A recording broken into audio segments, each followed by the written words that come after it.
Korean music first exploded across Asia in the 90s.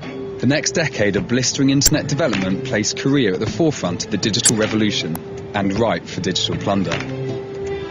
Online music portals responded with drastic measures, locking down the local market and cutting prices to as low as 5 cents per song.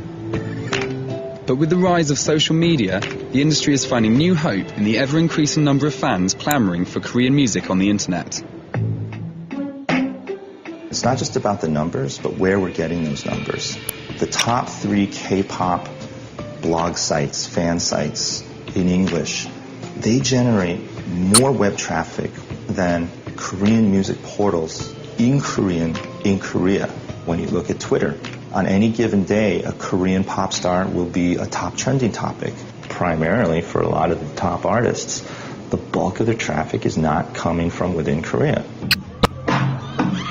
But the fervour of homegrown fans sets the bar high. Sub-zero temperatures aren't going to keep these girls from catching a glimpse of superstars G-Dragon and T.O.P.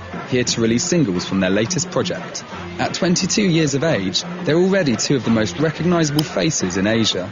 Korea as an entertainment exporter is really, right now, very significant. Pretty much every market that MTV is in, I would say that Korean content is really driving ratings, program sales. It's really connecting to audiences.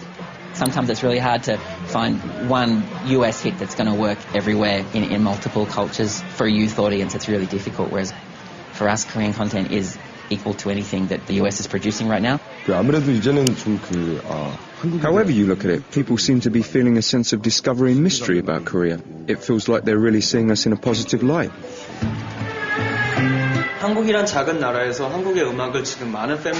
Right now, to know lots of fans around the world are listening to music from our tiny country, it's got to have a huge effect on the Korean music scene. But as the situation changes very rapidly, the scene's got to develop just as fast. For the first time ever, a major pop act has chosen to sidestep traditional broadcasters and go directly to YouTube to debut their music video.